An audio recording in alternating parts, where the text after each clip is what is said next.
Buenos días, mis queridos hermanos. Le ruego a nuestro Dios que nos envíe su Espíritu, que nos capacite para poder entender su verdad, su realidad, su perspectiva. Hoy, o a partir de hoy, vamos a empezar una obra dedicada a todos aquellos que quieren conocer la historia del Evangelio.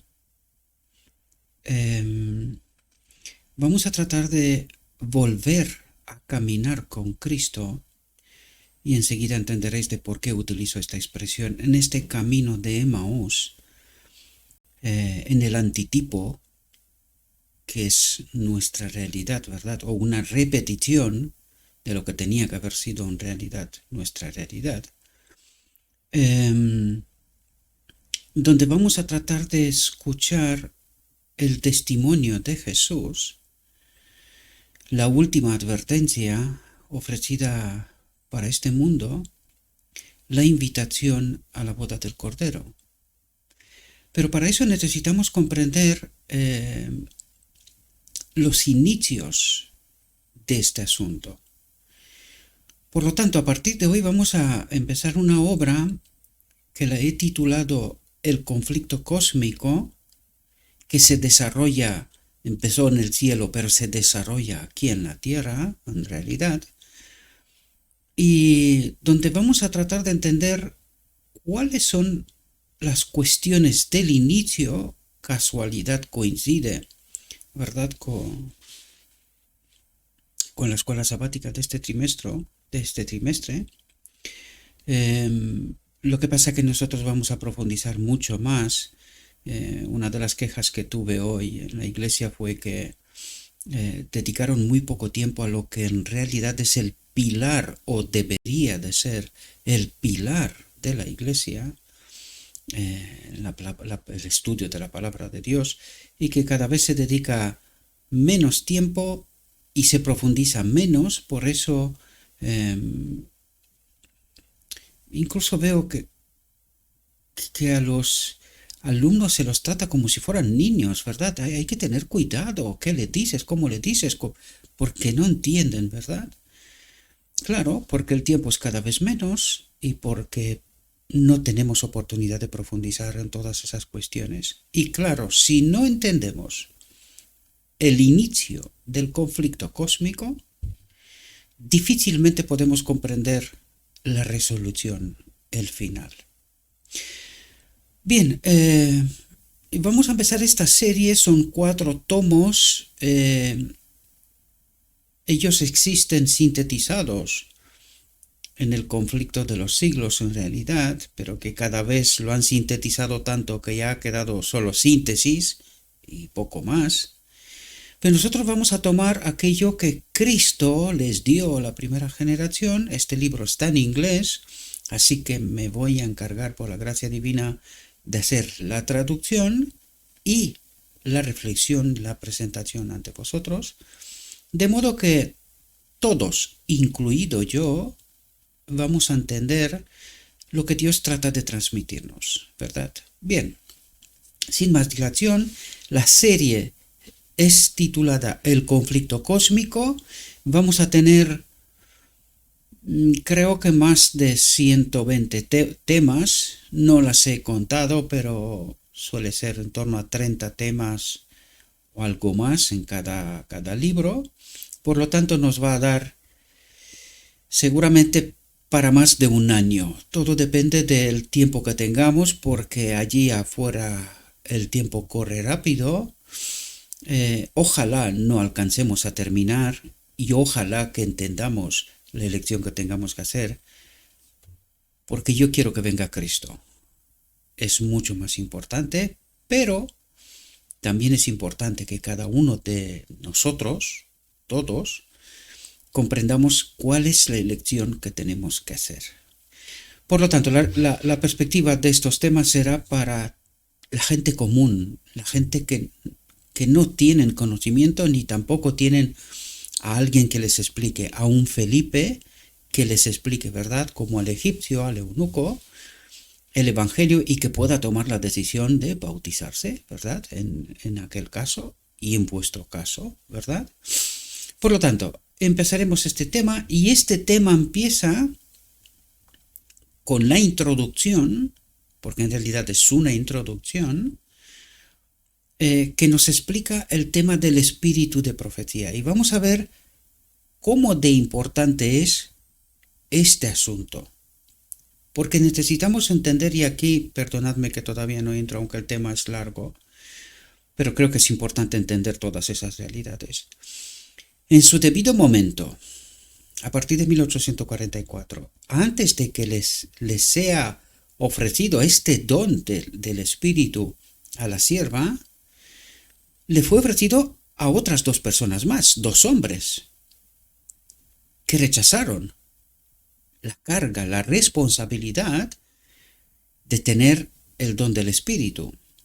La historia de sus vidas nos relata que ellos se perdieron. ¿Por qué? Porque cuando rechazamos, y hemos visto este principio, lo estudiamos hasta en los 500 temas pasados, cuando nosotros rechazamos la verdad, sea cual sea, por muy pequeña que sea esta verdad, iniciamos un trayecto, un camino, un desvío frente a lo que Dios tiene previsto, pues nosotros nos desviamos. ¿Por qué? Porque si no entendemos, caminando con Cristo, todo lo que Cristo trata de revelarnos a nivel personal, entonces nosotros iniciamos un trayecto, un desvío que nos lleva no sabemos dónde, ¿verdad? Por lo tanto, esto pasó con ellos también. Al rechazar el espíritu, pues se perdieron, desgraciadamente, se perdieron. La sierva lo aceptó, fue por fe, no sin miedos, no sin temores, como todo ser, ¿verdad? Y gracias que ella aceptó esta responsabilidad y que no le fue fácil para nada en absoluto, ¿verdad? Hay que leerse el Espíritu Profecía y darse cuenta de por cuántas cosas tuvo que pasar, porque el enemigo trabaja, ¿verdad? También hace de las suyas. Por lo tanto, vamos a ver que nos explica lo que significa esto y si todavía hay una manifestación del Espíritu Profecía, ¿verdad? Por lo tanto, vamos a entender este asunto porque es fundamental. Si no entendemos este asunto, lo demás no importa. ¿Por qué? Porque no tenemos la fe que corresponde para aceptar que lo que Dios, en este caminar, en el camino de Maús, ¿verdad?, nos trata de revelar. Si no aceptamos que esta es palabra de Cristo, apaga y vámonos. Nada importa, ¿verdad? Cualquier cosa que diga es irrelevante porque no lo creemos. Y esto es lo que en realidad, y lo vamos a ver enseguida, le ha pasado a la Odisea, desgraciadamente, ¿verdad? Bien, vamos a entrar en el tema. Y dice lo siguiente. Una vez el hombre caminó con Dios en el Edén.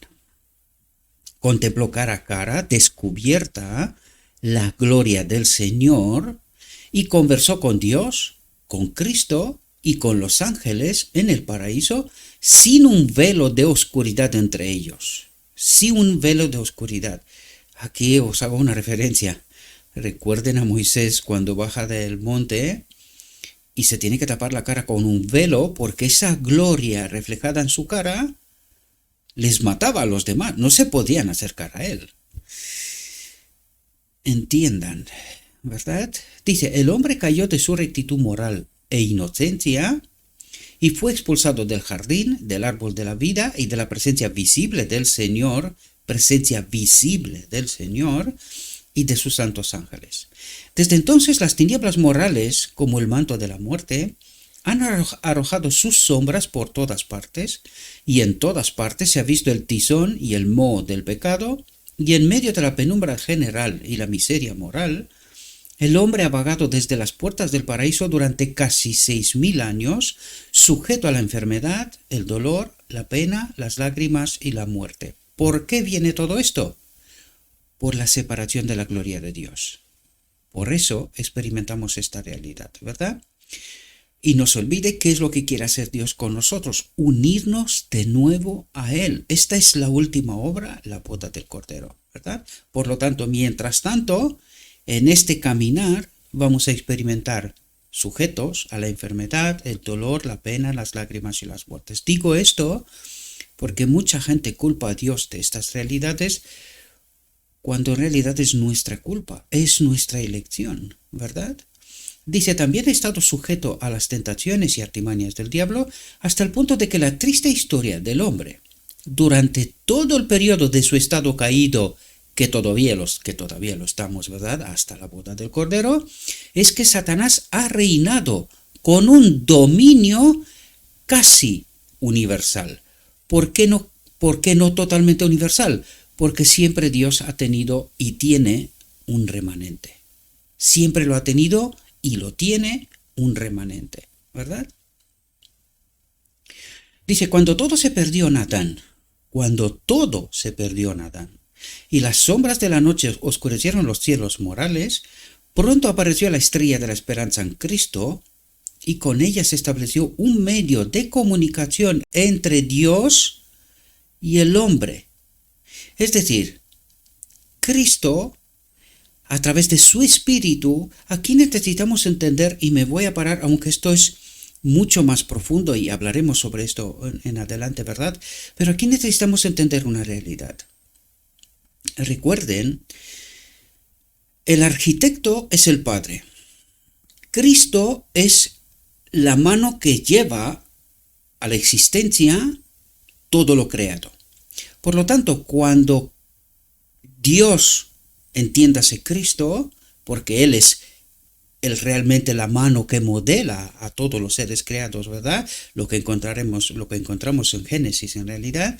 Cuando Cristo sopla el soplo de vida, ¿qué es lo que sopla? ¿Qué es lo que pone en el ser creado? El hombre en este caso, ¿verdad? ¿Qué es lo que pone? Su espíritu. ¿Qué es lo que hace Cristo cuando el hombre peca? Se ofrece a sí mismo, uno igual a Dios, su vida, se despoja de esta vida y nos la da a nosotros, sustitución. ¿Comprendemos? Esta vida nos la da a nosotros. Hay que entender también que cuando dice nosotros, Cristo se hace hombre y se hace nosotros, ¿verdad? Él se hace la cabeza de la humanidad, el segundo Adán, nosotros, y empieza con él, siendo el modelo, en él se pone ese espíritu, ¿verdad? En él primero. Por lo tanto, él es el modelo, él es conectado con el Espíritu de Dios. ¿Por qué? Porque él nunca se separó de Dios, ¿verdad? Él nunca eligió esto. Nosotros sí, ¿verdad? A través de Adán. Pero Cristo viene, se despoja de su vida, uno igual a Dios, nos ofrece a nosotros la humanidad, esta vida, pero en esta humanidad él viene como el segundo Adán. Por lo tanto, en él, siendo el modelo, porque viene a revelarnos la gloria de Dios, su carácter, la ley y cómo se manifiesta. Por lo tanto, a través del modelo nos hace una invitación a todos nosotros. ¿Queremos que también en nosotros se ponga este espíritu? ¿Lo queremos de vuelta?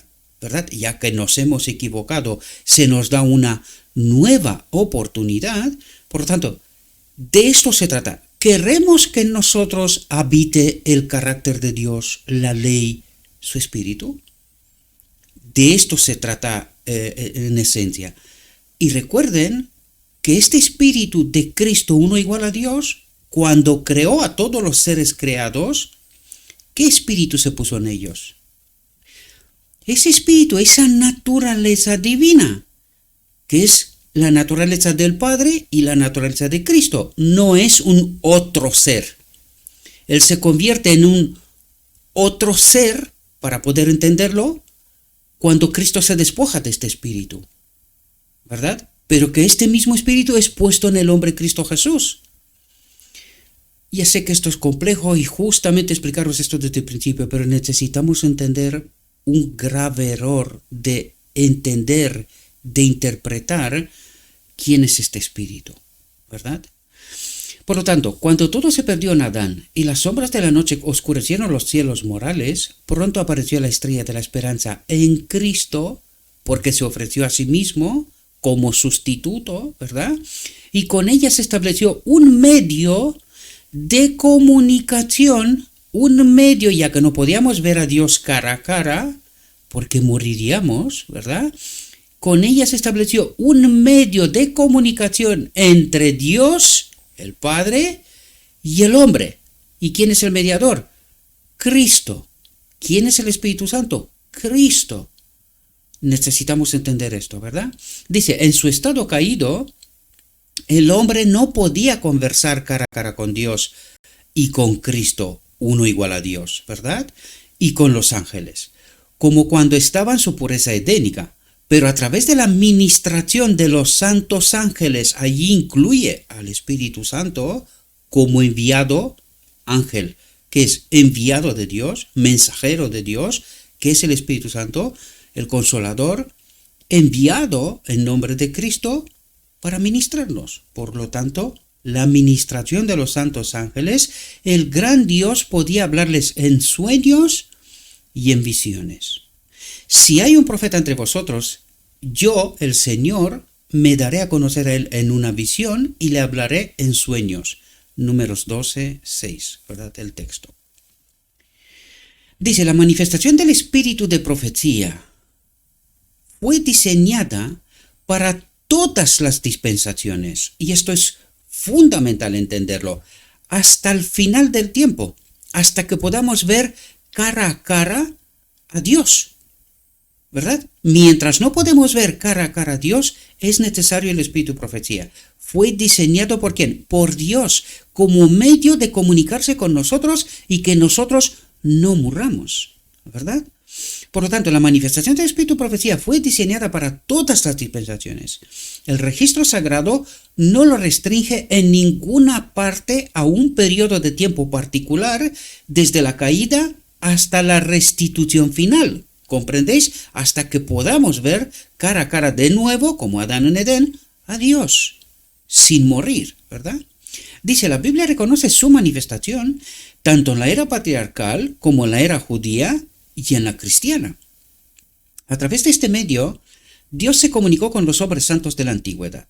Enoc, el séptimo desde Adán, profetizó, y tan amplio era el alcance de su visión profética y tan minuciosa que podía mirar hacia abajo a través de largas edades y describir la venida del Señor y la ejecución del último juicio sobre los impíos, ¿verdad? Aquí nos da textos, Judas, versículo 14 y 15, ¿verdad? Todo se argumenta con lo escrito está, con el Evangelio, ¿verdad? Dice, en la dispensación judía, Dios habló a sus profetas en visiones y sueños, y le abrió las grandes cosas del futuro, especialmente las relacionadas con el primer advenimiento de Cristo para sufrir por los pecadores y su segunda aparición en gloria para destruir a sus enemigos y completar la redención de su pueblo. Si el espíritu de profecía estuvo a punto de desaparecer de la iglesia judía durante algunos siglos hacia el final de esa dispensación, es decir, 400 años antes de que Cristo venga, dice, ¿por qué desapareció esto? A causa de las corrupciones de esa iglesia. Ahora, tenemos que entender esto también con respecto a la Odisea. La Odisea, mientras caminó con Cristo, 1844-1888, el espíritu profecía estuvo con ellos, estuvo incluso después de aquel momento tratando de hacerlos recapacitar, pero una vez que la sierva se va, ya no hay espíritu profecía. No hay, lo digo entre comillas, ahora lo veremos por qué. Sí lo hay, pero de otra manera, en otra manifestación, y lo entenderemos enseguida, ¿verdad? Porque precisamente lo que digo parecerá contrario a lo que trata de explicarnos. Que el espíritu, y lo dije yo incluso antes, que el espíritu lo vamos a tener hasta la restitución final. Pero ¿por qué no vemos las manifestaciones? Es difícil explicar esto.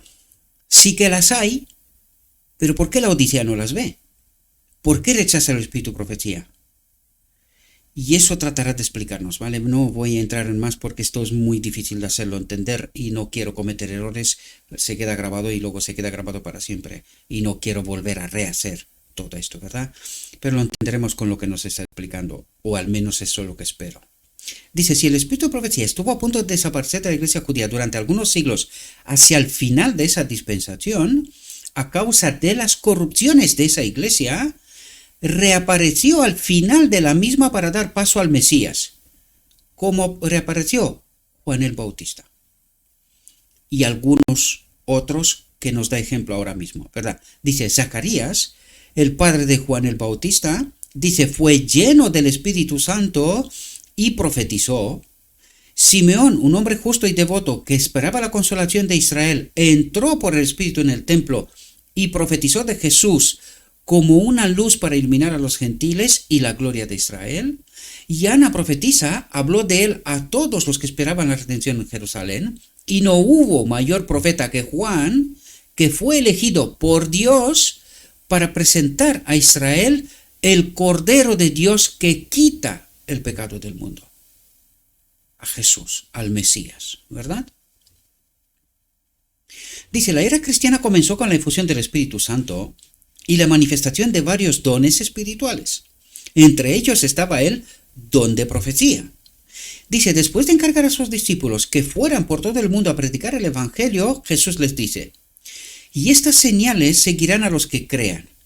En mi nombre echarán los demonios, hablarán nuevas lenguas, tomarán las serpientes, y si beben algo mortal no les hará daño, pondrán las manos sobre los enfermos y sanarán. En el día de Pentecostés, cuando la dispensación cristiana se abrió por completo, algunos de esos dones se manifestaron de manera maravillosa, ¿verdad?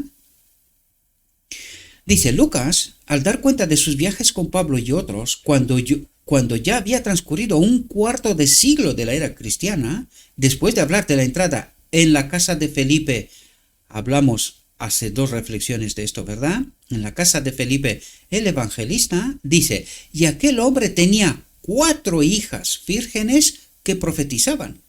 4, y las 4 en el mismo sitio, ¿verdad? Y estando nosotros ahí muchos días, descendió de Judea un profeta llamado Agabo. Aquí quiero resaltar algo importante. Recuerden que hace 2 reflexiones estábamos hablando de Felipe, ¿verdad? Nos decía de él que era un hombre entregado totalmente a Dios. Él y su casa. Por eso vemos aquí 4 hijas que profetizan. Es por la entrega. ¿Por qué se dejó de manifestarse el espíritu de profecía los últimos 400 años antes de que venga el Mesías? Por la corrupción, por la iniquidad, ¿verdad? Pero cuando estamos ligados a Cristo, el Espíritu se manifiesta, ¿verdad? Dice, de nuevo aún más tarde, vemos al amado Juan en la isla de Pasmos, y aquel hombre tenía 4 hijas vírgenes que profetizaban, y estando nosotros ahí muchos días, descendió de Judea un profeta llamado Agabo. Sí, lo leí antes. De nuevo aún más tarde, vemos al amado Juan en la isla de Patmos, imbuido del espíritu de profecía en toda su plenitud, dice. El maravilloso Apocalipsis le fue dado cuando había transcurrido más de medio siglo de la era cristiana. Y aquí el registro del Nuevo Testamento nos deja sin una sola insinuación de que los dones del Espíritu deban cesar en la Iglesia hasta que el día de la gloria sea introducido por la segunda aparición de Cristo, de Jesucristo. Jesús, naturaleza humana, Cristo, naturaleza divina, ¿verdad? O el Espíritu Santo. Dice, desde la gran apostasía, estos dones han sido raramente manifestados. Desde la gran apostasía. Dice, y por esta razón los cristianos profesos generalmente suponen que fueron diseñados para ser limitados al periodo de la iglesia primitiva, es decir, del primer siglo. Pero desde el tiempo de los cristianos primitivos, del primer siglo, ¿verdad?, los apóstoles, hasta el presente, ha habido manifestaciones entre los más devotos, seguidores de Jesús, que han sido reconocidas por casi todas las principales denominaciones como los dones del Espíritu Santo. Entonces, ¿no deberían asignarse los errores y la incredulidad de la Iglesia como razones por las que estas manifestaciones han sido tan escasas? en lugar de que Dios haya quitado estas bendiciones a la iglesia. Y es precisamente lo que está ocurriendo con la Odisea en estos momentos. Y desde hace tiempo, ¿verdad? ¿Por qué? Porque dejó de creer en el espíritu profecía, en el testimonio de Jesús. Ahora lo veremos enseguida, ¿verdad? Entonces, el Espíritu Santo, ya nos lo dijo la sierva, que a partir de 1888, al rechazar la justicia de Cristo, ¿verdad? Que es el Espíritu Santo, en realidad, Cristo mismo, pues hemos dejado de tener estas manifestaciones, aunque la sierva siguió haciendo su obra hasta el final de su vida, ¿verdad? Pero a partir de aquel momento, pues, se acabó, ¿verdad? Sin embargo, vamos a ver que al final vamos a tener de nuevo la manifestación. Y de hecho, quiero deciros que ya está pasando. Lo que pasa es que algunos ni siquiera se darán cuenta. Pero esto ya está ocurriendo, porque el tiempo de afuera nos lo cuenta. Y lo que está pasando en medio de nosotros también nos lo cuenta. Lo que pasa es que necesitamos estar atentos, tener el discernimiento, la presencia del Espíritu, para poder darnos cuenta si la manifestación o la obra del Espíritu está pasando en medio de nosotros hoy, ¿verdad? Dice, entonces, ¿no deberían asignarse los errores y la incredulidad de la Iglesia como razones por las que estas manifestaciones han sido tan escasas, en lugar de que Dios haya quitado estas bendiciones a la Iglesia? Dice, cuando el pueblo de Dios alcance la fe y la práctica primitivas, como ciertamente lo hará bajo el último mensaje. Ahora veremos cuál es el último mensaje, aunque lo hablamos en la última reflexión, ¿verdad? Dice, la lluvia tardía será derramada y todos los dones serán revividos. Dice, la primera lluvia fue dada al comienzo de la era cristiana, en el tiempo de la siembra de la semilla del Evangelio, para hacerla germinar y echar buenas raíces. Entonces, la Iglesia disfrutó de los dones. Y cuando la lluvia tardía se derrame al final de la dispensación, para madurar la cosecha dorada para el granero de Dios, entonces los dones del Espíritu Santo se manifestarán en toda su plenitud. Hemos tratado estas cosas, lo que pasa es que no me quiero ir tan atrás y no quiero marearos porque, claro, hay tantas cosas que podíamos decir, pero en las 500 reflexiones pasadas están reveladas estas realidades de las que nos están hablando, ¿verdad? Dice, a esto concuerdan las palabras del profeta citadas por Pedro. Y sucederán los últimos días, dice Dios, dice, que derramaré de mi espíritu sobre toda carne. Y vuestros hijos y vuestras hijas profetizarán. ¿Qué quiere decir esto? Pueden tener sueños, pueden tener visiones, o pueden simplemente profetizar lo que ya está escrito. Es decir, recordar lo que está escrito, porque en realidad los profetas, la antigüedad, ¿qué es lo que hacían? Recordaban lo que estaba escrito, ¿verdad? Y detalles de ciertos eventos que iban a pasar, ¿verdad? Pero al final de tiempo, ¿ya es necesario esto? ¿O se nos ha revelado en detalle todo lo que está por pasar? Por eso digo yo que el Espíritu Profecía nos dice, ¿verdad? Algunos estarán en la iglesia, no se enterarán, mientras otros, llenos del Espíritu Santo, harán las obras que están ya avisadas, señaladas, que iban a pasar. Por lo tanto, por eso digo yo, esta obra ya está ocurriendo. ¿No lo vemos? Pues aquí hay que cuestionarse. ¿Por qué? Ya vimos cómo se hace presente el Espíritu cuando hay una entrega y devoción. Pero cuando es formal, vamos haciendo cosas formal, pero no tenemos una visión clara de lo escrito está y de lo que tiene que pasar, porque ya está todo revelado, ¿verdad? Y por eso aquí nos dice, vuestros hijos y vuestras hijas profetizarán ¿sobre qué? Sobre lo que ya está escrito. Y vuestros jóvenes verán visiones, ¿verdad? Y vuestros ancianos soñarán sueños, y sobre mis siervos y mis siervas derramaré en aquellos días de mi espíritu y profetizarán no cosas nuevas. Lo escrito está. De esto se trata. Lo digo esto porque ha habido en el pasado personas que me han preguntado, oye Gabriel, ¿habrá más profetas? Hombre, profetas sí, pero no profetas que nos escriba más cosas de lo que ya está escrito, o que nos revele más cosas de lo que ya está escrito, sino que profetizarán, es decir, como dijo la profeta, revivirán los muertos, recordaremos lo que ya está escrito, lo que ya nos fue entregado. Y esto es, recuerden que es un profeta, un enviado por Dios, un mensajero de Dios. ¿Y dónde está el mensaje? Pues lo tenemos a mano. ¿Comprendéis? Lo que falta es nuestra entrega, devoción, y que Cristo te escoja para que hagas esta obra. Lo entenderemos porque nos la explicará, pero trato de ayudaros a entender realidades, ¿verdad? Dice, y mostraré maravillas en el cielo de arriba y señales en la tierra de abajo. Estas cosas han pasado ya. Sangre, fuego y vapor de humo, el sol se convertirá en tinieblas y la luna en sangre antes de que venga aquel grande y notable día del Señor.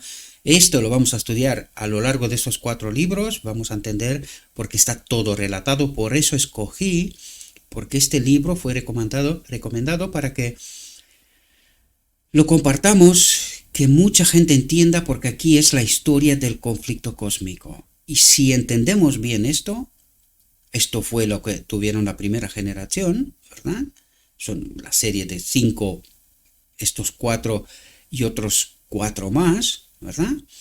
Pero esto tenían, y con esto tenía que haber sido suficiente. Desgraciadamente parece ser que no lo fue, pero espero que lo sea ahora, ¿verdad? El sol se convertirá en tinieblas y la luna en sangre antes de que venga aquel grande y notable día del Señor. El espíritu de profecía se encuentra aquí entre las señales especiales de los últimos días. Dice, el espíritu de profecía se encuentra aquí entre las señales especiales de los últimos días.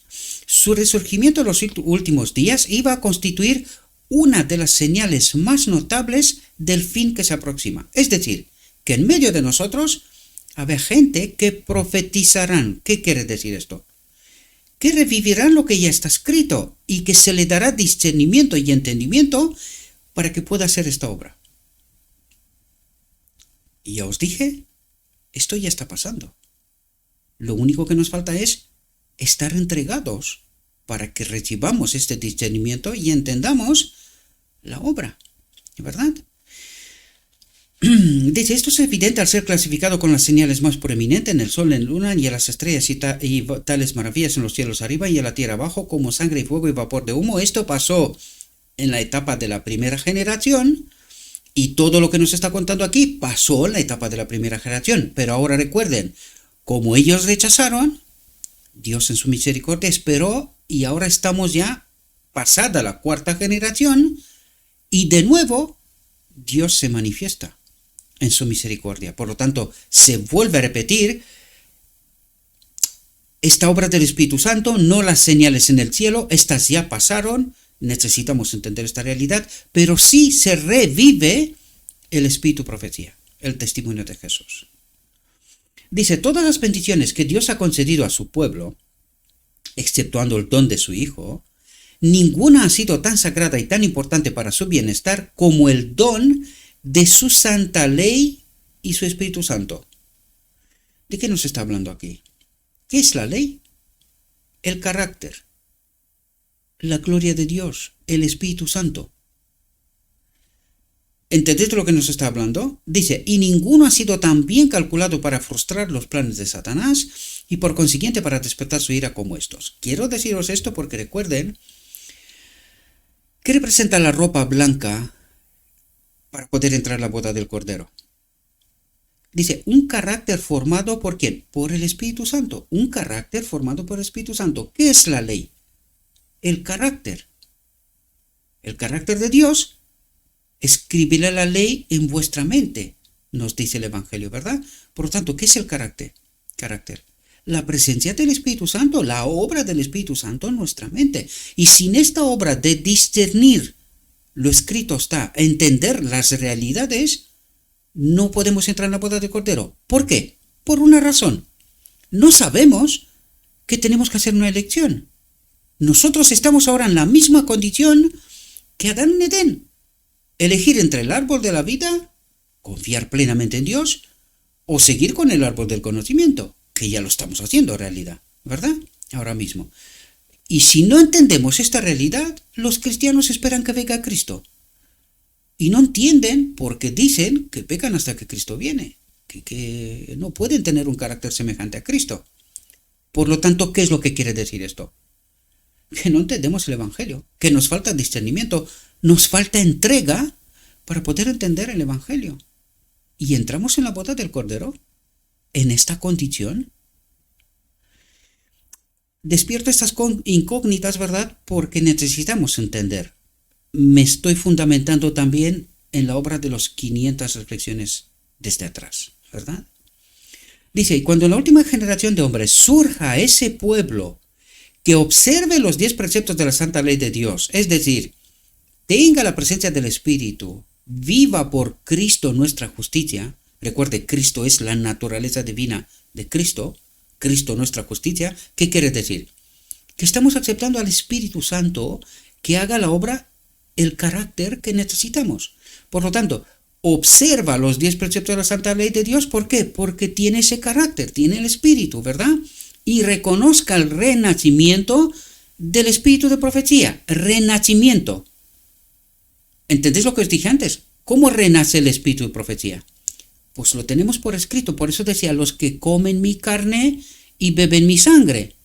¿Y cómo renace? ¿Entendéis? ¿Entendéis cuál es la obra del Espíritu Santo, el cuarto ángel, Cristo mismo, la obra final? Que iluminará la tierra, dará discernimiento, entendimiento con su gloria, con su presencia. Pues de eso habla. Yo sé que estamos al principio y voy hablando constantemente de cosas del final, pero necesitamos entender estas realidades, ¿verdad? Y aunque yo os la explique ahora, vais a entenderlas a medida que avanzamos, ¿verdad? Dice, y reconozca el renacimiento del espíritu profecía, podría esperar sentir esa amargura de sus oponentes que solo puede surgir de la inspiración directa de Satanás. Es decir, los que rechazan ese renacimiento del espíritu profecía, no creer en el espíritu profecía, testimonio de Jesús, ¿verdad? Esto es inspiración directa de Satanás. Un engaño. Por eso entendemos que la Odisea no será salva, sino que un remanente de la Odisea será salvo, ¿verdad? Dice, y el dragón se enfureció contra la mujer y fue a hacer guerra contra el resto de la descendencia de ella, que guarda los mandamientos de Dios y atentos, guarda los mandamientos de Dios y tiene el testimonio de Jesucristo. ¿Cuál es el testimonio de Jesucristo? Que dice Jesucristo. El testimonio, la experiencia, el camino de Maús, que les explica a los discípulos, ¿verdad? Ese es el tipo, y ahora vemos antitipo. ¿Qué pasó en la primera generación? Pues lo tenemos por escrito. Por eso nos dice el renacimiento del espíritu profecía. Por eso la sierva decía, revivid los muertos, o sea, id a los que escribieron ellos y traerlo, actualizarlo a hoy. Y recibid discernimiento, entendimiento, ¿verdad? Que guarda los mandamientos de Dios y tiene el testimonio de Jesucristo. ¿Y qué hace la Odisea? Pues rechaza el espíritu de profecía. ¿Por qué? Porque no entiende que es el testimonio de Jesucristo. Es el antitipo del camino de Maús. ¿Y cómo vas a entender el Evangelio cuando los discípulos, Cristo le iba revelando el Evangelio, cuando llegaron a casa se quedaron pasmados, maravillados? ¿Cómo no habían entendido el Evangelio de esta forma, verdad? Que cuánta pelea tuvo Cristo con los apóstoles porque tenían una mala interpretación de las Escrituras, ¿verdad? Pero cuando Cristo les explicó, entendieron. ¿Qué tiene que ocurrir ahora? Esto mismo. Es el antitipo del camino de Maús, ¿verdad? Cristo mismo, Jesucristo, nos explica esta experiencia, nos da su testimonio. ¿Qué testimonio? ¿Cómo se glorifica al Padre? La ley. ¿Cómo se obtiene ese carácter? Para poder entrar en la boda del Cordero, es decir, ser unidos de nuevo con el árbol de la vida, con el Padre, ¿verdad? Dice, el testimonio de Jesús, dijo el ángel a Juan, es el espíritu de la profecía. ¿Qué es el espíritu de profecía? El testimonio de Jesús. ¿Y qué es lo que hace la Odisea con esto? Lo rechaza. ¿Por qué le falta discernimiento? ¿Por qué le falta la obra del espíritu? Por la falta de entrega. No se entregan, no creen a Jesús. Por lo tanto, él no puede obrar, ¿verdad? Por tanto, el testimonio de Jesús, ¿qué es? ¿Es el espíritu de la profecía o es el espíritu de profecía? Porque ya lo tenemos. Por eso Cristo le dijo a la sierva, pon por escrito, porque si no, no se salvará nadie. Morirán todos, ¿verdad? Y Dios necesita una última generación, una generación que entienda el conflicto cósmico, ¿verdad?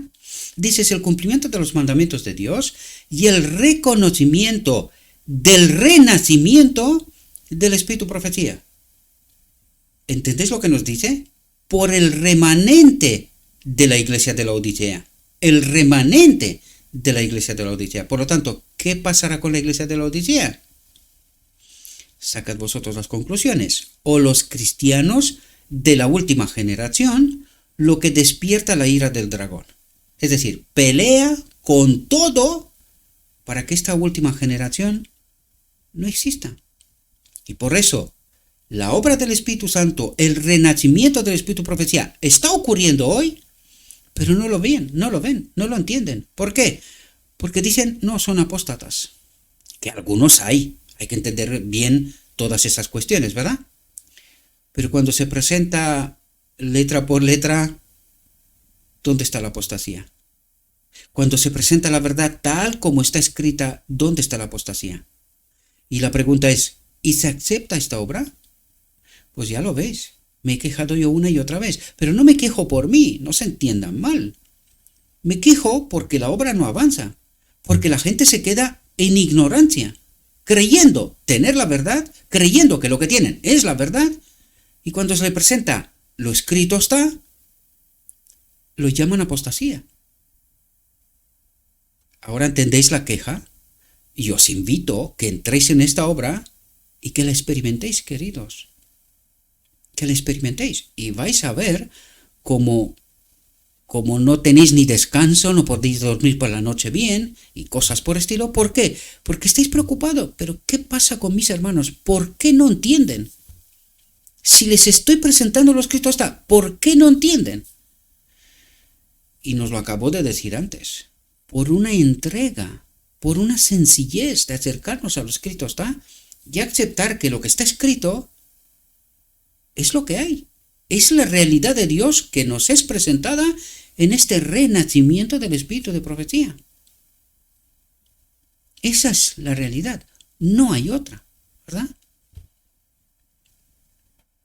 Dice, la era judía, a pesar de sus apostasías, se abrió y se cerró con manifestaciones especiales del Espíritu de Dios. La era judía se abrió, salida de Egipto, y se cerró, pues nos lo presentó antes, ¿verdad? Juan y todos aquellos que prepararon el camino para Cristo. Y dice, y no es razonable suponer que la era cristiana, cuya luz comparada con la dispensación anterior es como la luz del sol a los débiles rayos de la luna, compara la luna siendo la generación de los judíos, y ahora es la luz del sol. ¿Por qué? Porque tenemos toda la historia, tenemos la Biblia, todos los profetas, tenemos el espíritu profecía. ¿Cuánta más luz necesitamos? Hay tanta luz que es como la luz del sol. No la puedes ver, tanta luz. ¿Y cómo está la Odisea? En apostasía. ¡Qué tremendo! ¡Qué tremendo! Tenemos toda la verdad. ¿Qué nos falta? Entrega, arrepentimiento, entrega para recibir discernimiento del Espíritu Santo, ¿verdad? Dice, ya que fue necesaria una obra especial del Espíritu para preparar a un pueblo para el primer advenimiento de Cristo, para preparar un pueblo, pues no tenían los judíos. No sé si entendéis, tipos, antitipos. Tuvo que preparar un pueblo para el primer advenimiento de Cristo. ¿Y para el segundo? ¿Comprendéis? ¿Cuánto más para su segundo advenimiento? Dios necesita una generación que glorifique a Dios, que entienda el conflicto cósmico, ¿verdad? Dice, Dios nunca ha manifestado su poder a su pueblo simplemente para su gratificación, sino que según sus necesidades ha obrado por ellos. Entonces podemos concluir con seguridad que mientras su pueblo está pasando los peligros de los últimos días en la lucha final con los poderes de las tinieblas que se han despertado, cuando los falsos profetas, ¿cómo se manifiestan los poderes de las tinieblas? Cuando los falsos profetas tendrán poder para mostrar grandes señales y maravillas hasta el punto de que, si fuera posible, engañarían a los mismos elegidos. Desde el púlpito, pero lo que pasa es que no entendemos. Por eso nos cuesta mucho, pero claro, ya vimos desde la división del reino de Israel de qué nos habló. Y de eso habla, pero no entendemos por alguna razón, ¿verdad? Dice, nuestro bondadoso Dios bendecirá y fortalecerá a su pueblo desfallecido con los dones, así como con las gracias del Espíritu Santo, con las gracias del Espíritu Santo, con la obra del Espíritu Santo, con todos sus dones y talentos, que son obras del Espíritu Santo, ¿verdad?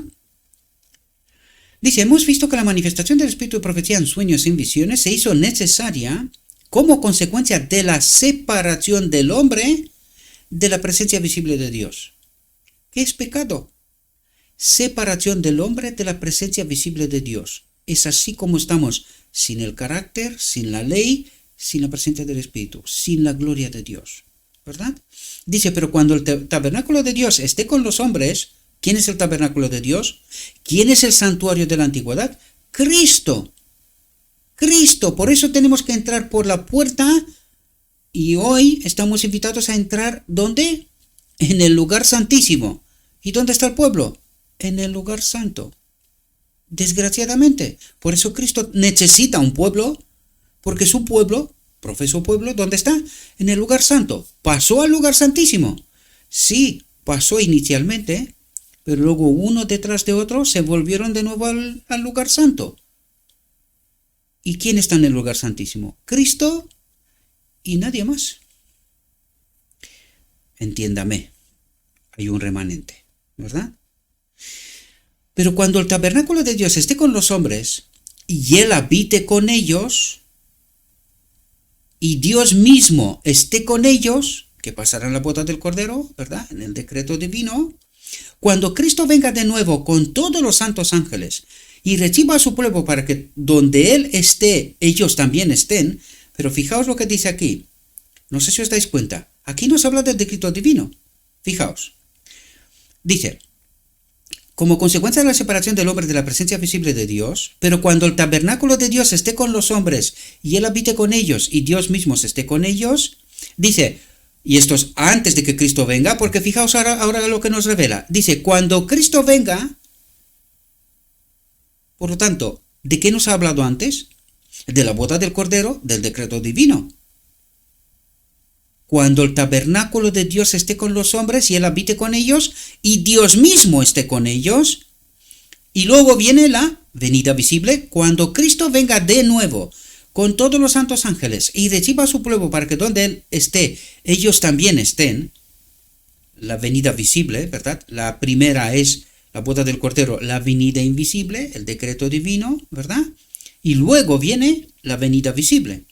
Dice, cuando el hombre redimido camine y hable con Dios y con Cristo y con los ángeles en el Edén restaurado, entonces no habrá más necesidad del espíritu de profecía. ¿Por qué? Porque no hay necesidad de una intermediación, porque entonces vemos a Dios cara a cara.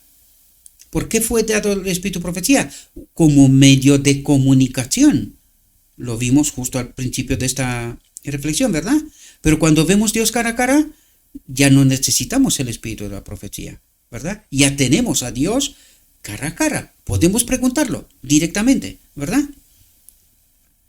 Dice, cuando el hombre se encontraba en el Edén, en toda la perfección de su virilidad, antes de que la plaga del pecado hubiera tocado todo lo que Dios había hecho para él, y contemplaba con el rostro abierto la gloria del Señor, no podía necesitar el espíritu de profecía. ¿Por qué? Porque lo preguntaba cara a cara directamente, Pero cuando el Edén se perdió como consecuencia de la transgresión y el hombre fue condenado a salir a tientas de las puertas del paraíso, envuelto en la penumbra moral resultante de la maldición y el reinado de Satanás, necesitó la luz del espíritu de profecía, porque ya no podía ver cara a cara a Dios. Por lo tanto, necesitaba entender a Dios. Y el espíritu de profecía se manifestó a través de los profetas, de los hombres entregados, escogidos por Dios, ¿verdad? Perdonadme un momento.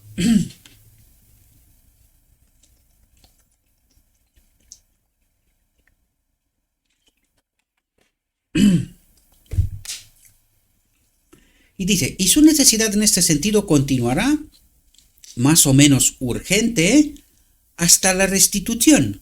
¿Cuándo es la restitución? En la boda del Cordero. Cuando los redimidos caminen y hablen con Dios y con Cristo y con los santos ángeles en el Edén restaurado, ¿verdad? Va más allá todavía, va en el cielo. Porque en realidad el Edén restaurado será después de 1000 años.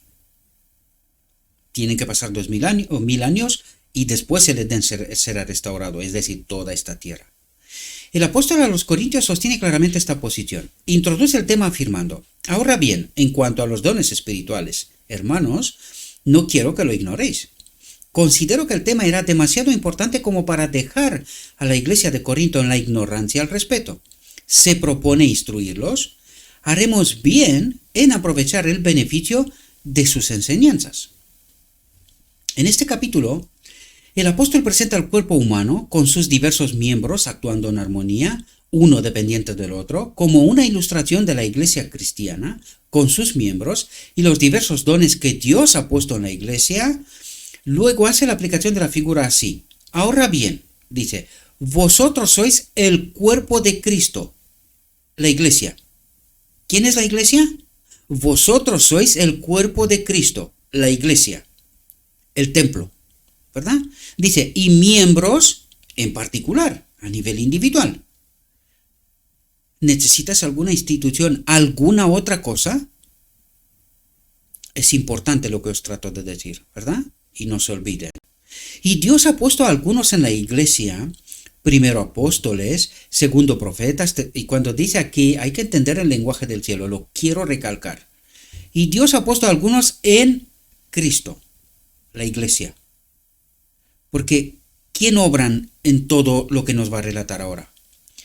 Son los dones del Espíritu de Cristo. Por tanto, ¿quién es la iglesia? Cristo. En la iglesia, en Cristo, primero apóstoles, segundo profetas, tercero maestros, después milagros, luego dones de curación, de ayuda, de gobierno, de diversidad de lenguas. ¿Entendéis cómo organiza la iglesia? Pero ¿quién es la iglesia? ¿Quiénes son todos esos que nos dice? Son órganos que actúan en medio de la iglesia, pero la cabeza es Cristo, Él toma la decisión, Él actúa cuando conviene. Por eso es Cristo la cabeza, ¿verdad? Y todos estos no se les tiene que ver en particular, adorarlos como si fueran algo, sino que son parte del miembro, del cuerpo, pero que el cuerpo en su totalidad es Cristo. Por eso Él es el maestro, el mediador, la cabeza.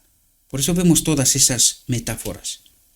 Y cuando nosotros nos atamos de los maestros, que por cierto aquí son primero apóstoles, segundo profetas, y los maestros ¿cuántos son? Apenas en el tercer lugar. Por lo tanto, profetas, los enviados por Dios, los mensajeros de Dios, están en el segundo lugar. Ya os expliqué quiénes son los profetas, escogidos por Dios. Hombres entregados, que Dios los escoge para profetizar, ¿verdad? Para dar el mensaje. Después milagros, luego dones de curación, de ayuda, de gobierno, de diversidad de lenguas. Y esta es la iglesia, Cristo. Ninguna organización, ninguna otra cosa. Con eso no quiero decir que es buena, mala o regular. Lo que quiero decir es quítense los prejuicios. Y entiendan bien quién es la iglesia, cuál es su propósito y qué significa Cristo nuestra justicia, el mensaje de 1888, para no repetirlo. No es el pastor importante, no es el profeta importante, no es el apóstol importante. ¿Quién es importante? El que obra en todos ellos. ¿A quién hay que adorar? A la fuente. Cristo en este templo es apóstol, profeta, maestro, hace milagros, dones de curación y todo lo demás. Y es así como tenemos que entender esto, ¿verdad? Dice, tengamos en cuenta que Dios ha puesto profetas, milagros y dones de curación en la iglesia cristiana tan ciertamente como tiene maestros, ayudas y gobiernos. Y esta expresión, Dios los ha puesto en la iglesia, significa algo más que el hecho de que Él se comunicaría con este pueblo por medio de su Espíritu Santo en la era cristiana, de la misma manera que lo había hecho en dispensaciones anteriores. Transmite la idea de que Dios los había dotado especialmente a la iglesia cristiana. Los había establecido en la iglesia para que permanecieran hasta el regreso de su Señor. ¿Qué son? ¿Qué son? Transmisores de lo que dice el Señor, ¿verdad? Hasta el regreso de su Señor ausente. No son ni mediadores, ni sustitución, ni nada por estilo, sino son mensajeros que transmiten el mensaje que ya lo tenemos, sea en la Biblia o sea en el Espíritu Profecía en el caso de la Odisea, ¿verdad? Dice, esto se hizo porque la iglesia los necesitaba, para que funcione bien, en armonía, ¿verdad? Es como un cuerpo que tiene que funcionar en armonía. Si la mano no lleva el bocado y lo trae a la boca, come la boca, y si la boca no come, el cuerpo se nutre, tiene lo que necesita. Pues eso es lo que trata de explicarnos, que todos nos servimos a todos y que este cuerpo, que es Cristo, está en perfecta armonía. Esa es la metáfora que trata de presentarnos, ¿verdad? Y no es la mano más, ni el ojo más, ni otra cosa más, sino que es Cristo en todos, ¿verdad? Los necesitaba la iglesia primitiva. También la verdadera iglesia los necesitaba para iluminar su camino durante el oscuro periodo de sus persecuciones y martirios. Y mucho más necesita la iglesia los dones para atravesar los peligros de los últimos días y prepararse para recibir a su próximo Señor. Por lo tanto, necesita mensajeros, gente que mantenga la iglesia en unidad. Sí. Ahora lo único que queda es ver quién es mensajero de Dios y quiénes son mensajeros o profetas de Baal, porque están, desde la división del reino, están en el mismo sitio. Eso es lo que trata de explicarnos. Por lo tanto, la iglesia sí que necesita los verdaderos mensajeros de Dios al final del tiempo. ¿Para qué? Pues para que se vea la apostasía. Entonces, cuando digo yo, los que vienen y entienden la obra de este ministerio y dice, este es otro evangelio. Claro. ¿Y desde qué evangelio vienen? ¿Quién les ha predicado el evangelio que saben? ¿Y por qué este evangelio le parece distinto? Y eso quería yo que se entienda, pero parece que la grandísima mayoría no entiende, no comprenden. Creen saber la verdad, saben un engaño, y cuando se les presenta la verdad, ¿les falta qué? Entrega, devoción para tener discernimiento y que pueda entender la verdad. Lo escrito está, porque por eso venimos aquí letra por letra, palabra por palabra. Esto es lo escrito está, no se presenta otra cosa. Si no es escrito está, anatema. Tan sencillo como esto. Pero no diga anatema antes de entender lo escrito está y creer que lo que tienes, este evangelio, es lo correcto. ¿Verdad? El diseño de los dones y también el tiempo de su permanencia en la iglesia son expresados definitivamente por el apóstol a los Efesios. Y dio a unos apóstoles, a otros profetas, a otros evangelistas, a otros pastores y maestros, a fin de perfeccionar, fijaos que dice pastores y maestros. Están en el mismo, es lo mismo, quiere decir. Ancianos de iglesia, presbíteros, como dirían en la antigüedad, ¿no? La primera iglesia, a fin de perfeccionar a los santos para la obra del ministerio, para la edificación del cuerpo de Cristo, para la edificación del cuerpo de Cristo, la iglesia, cuerpo de Cristo, hasta que todos lleguemos a la unidad de la fe, al mismo entendimiento, y del conocimiento, unión, del Hijo de Dios, Cristo, el Espíritu, naturaleza divina, a un varón perfecto a la medida de la estatura de la plenitud de Cristo. ¿Cuál era la plenitud de Cristo? El Espíritu de la cual se despojó y fue puesto en el hombre Cristo Jesús. Este era su carácter, esto era la ley, la gloria de Dios, esto vino Cristo el modelo a presentarnos, ¿verdad? Dice, no se puede demostrar que la iglesia haya alcanzado en vida de Pablo el estado de unidad, conocimiento y perfección que aquí se menciona. Y ciertamente la iglesia no disfrutó de ellos durante su apostasía y el periodo de su huida al desierto. Tampoco ha alcanzado este estado de unidad, conocimiento y perfección desde los trabajos de Martín Lutero. La iglesia actual está casi infinitamente por debajo de este estado de unidad, conocimiento y perfección. Palabra que odia mucho la Odisea, ¿verdad? Dice, y hasta que los cristianos de la última generación de hombres no sean llevados a disfrutar de él mediante el mensaje de la última advertencia. ¿Cómo se manifestará el Espíritu Santo? Mediante el mensaje de la última advertencia, que es el cuarto ángel que iluminará la tierra con su gloria, es decir, el Espíritu, la lluvia tardía, el Espíritu de Dios que prepara un pueblo para su venida. Nos habló más al principio, ¿verdad? Y todos los medios que Dios pueda emplear, aquellos hombres que están entregados a Dios y se les da discernimiento para poder resucitar el espíritu profecía, ¿verdad?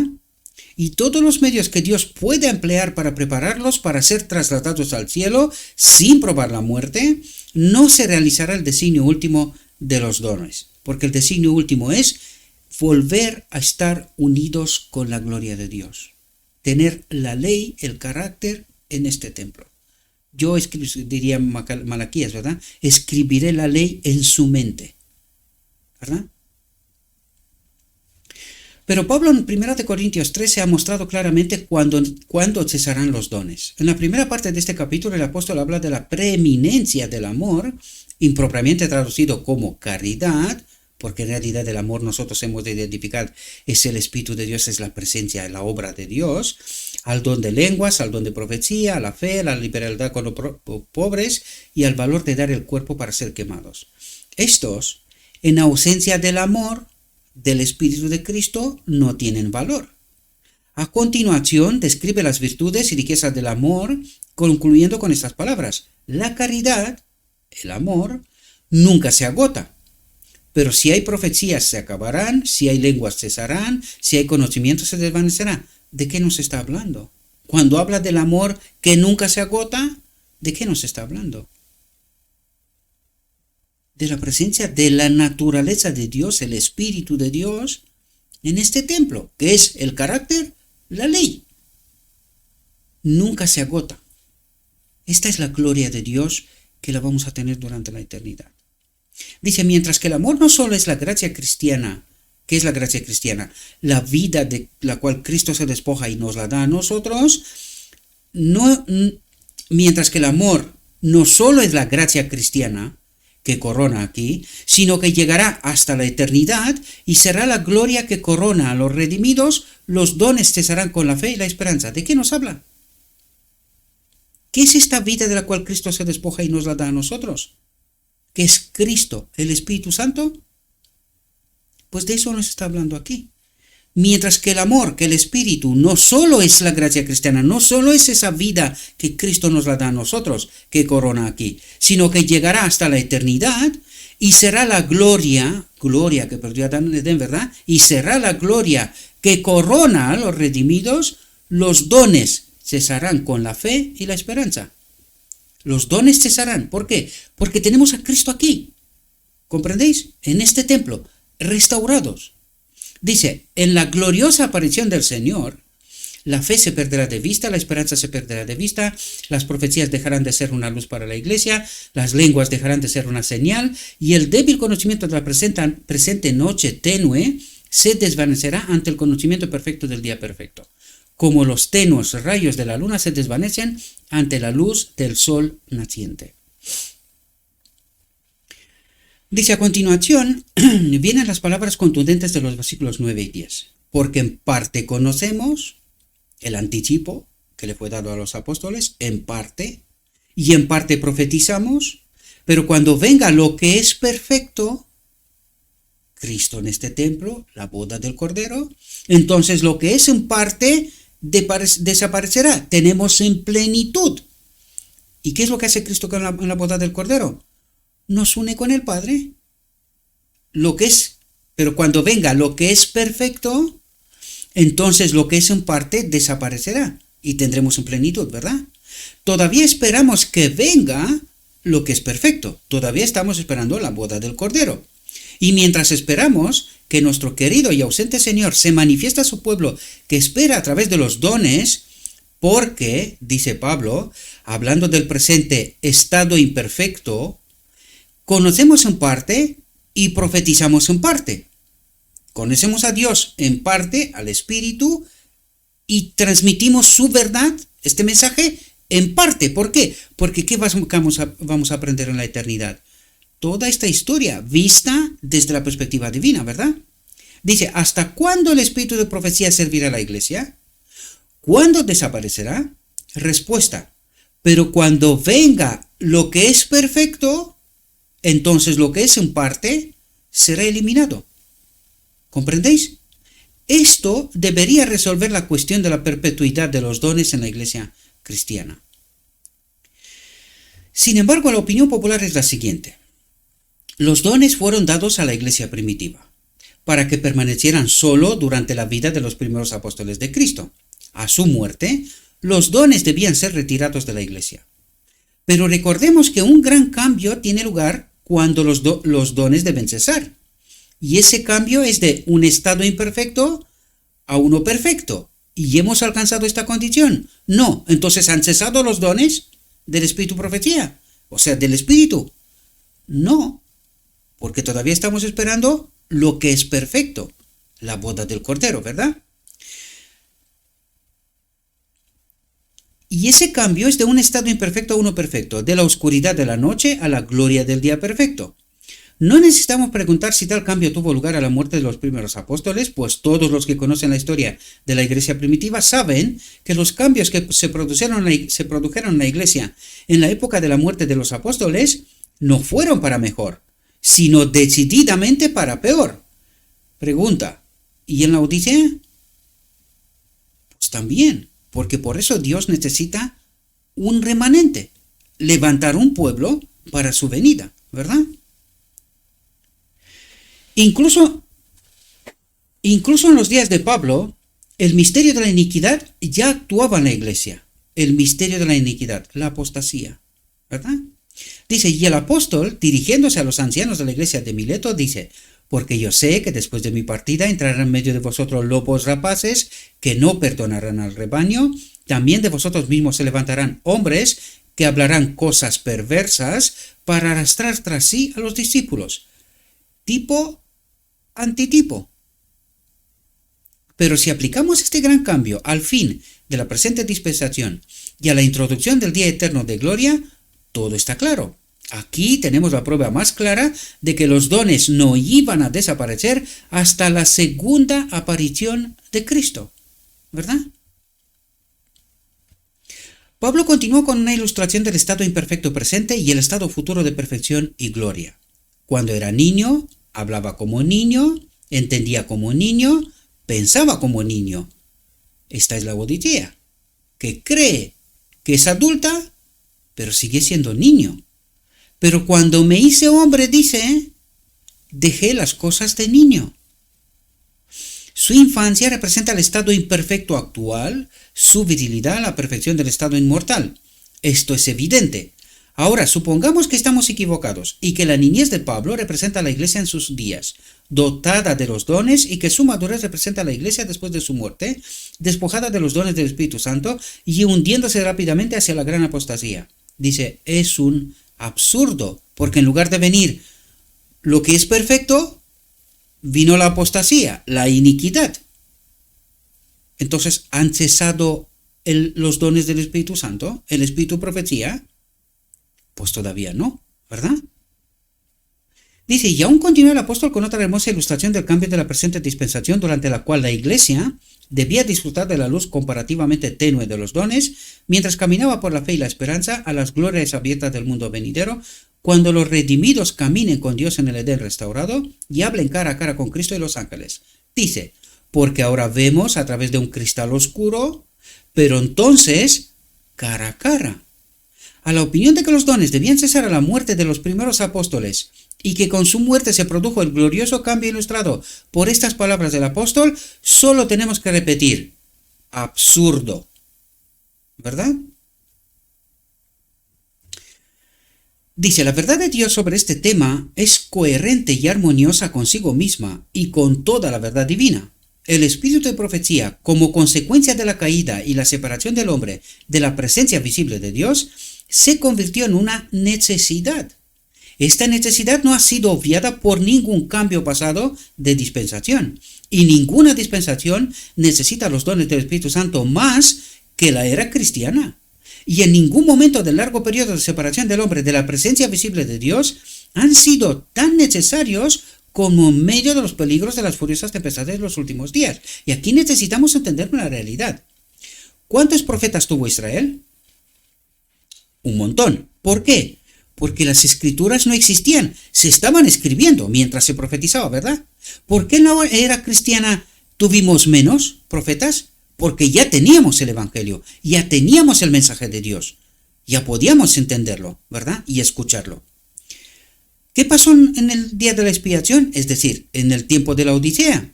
Recibió la última advertencia, el Espíritu Profecía, el testimonio de Jesús. ¿Necesitas más profetas? Pues no, porque ya lo tenemos claro. ¿Qué necesitamos? Que revivamos el Espíritu Profecía. Lo escrito está tratando de entender la última advertencia, por qué es necesaria la última advertencia, y que se forme esta generación, que por fin entendamos el conflicto cósmico y que hagamos la elección que corresponde. Para la vida o para la muerte. El árbol de vida, el árbol del conocimiento, ¿verdad? Dice, y ninguna dispensación necesita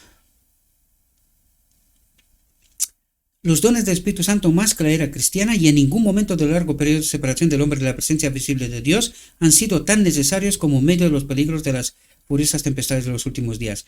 Perdonadme si alguna vez me repito, pero claro, hay tanto mensaje y hay tantas cosas que debo de tener en la cabeza presentes que a veces se me escapan detalles, ¿verdad?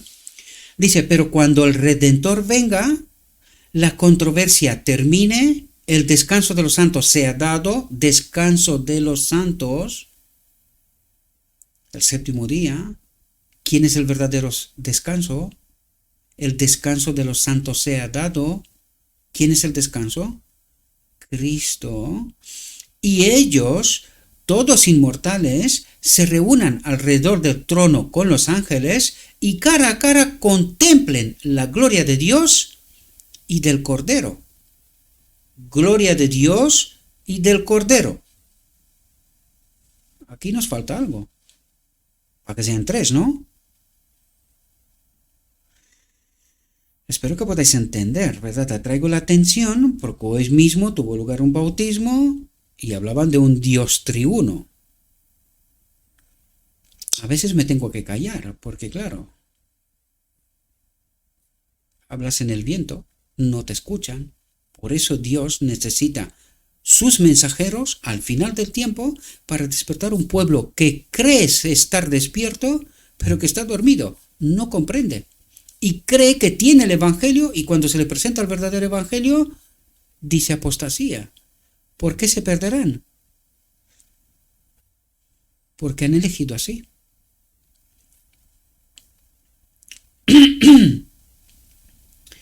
Y cara a cara contemplen la gloria de Dios y del Cordero. El espíritu de profecía será contado entre las más selectas bendiciones del cielo del pasado. Porque ¿quién es el Espíritu Santo? La gloria de Dios y del Cordero, la naturaleza divina de Dios. ¿Comprendemos? Y dice, y el espíritu de profecía, que es el Espíritu Santo, ¿verdad?, será contado entre las más selectas bendiciones del cielo del pasado. Porque en el presente por la boda del Cordero, a través de Cristo, estamos unidos ¿con quién? Con el Padre. Yo no sé dónde ve la gente un Dios triuno, no lo entiendo, ¿verdad? Eso sí, que veo mucha ignorancia, eso sí que la veo. Pero el Dios triuno no lo veo, ¿verdad? Bien, mis queridos hermanos, esta es ni siquiera es una introducción en realidad para poder entrar en los temas. ¿Por qué? Porque necesitamos entender en qué consiste la última advertencia. En revivir el espíritu y profecía.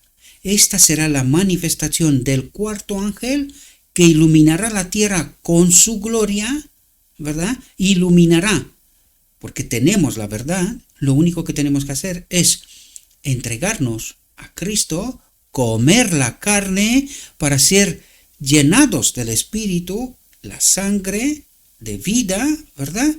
Y acudir a la boda del Cordero.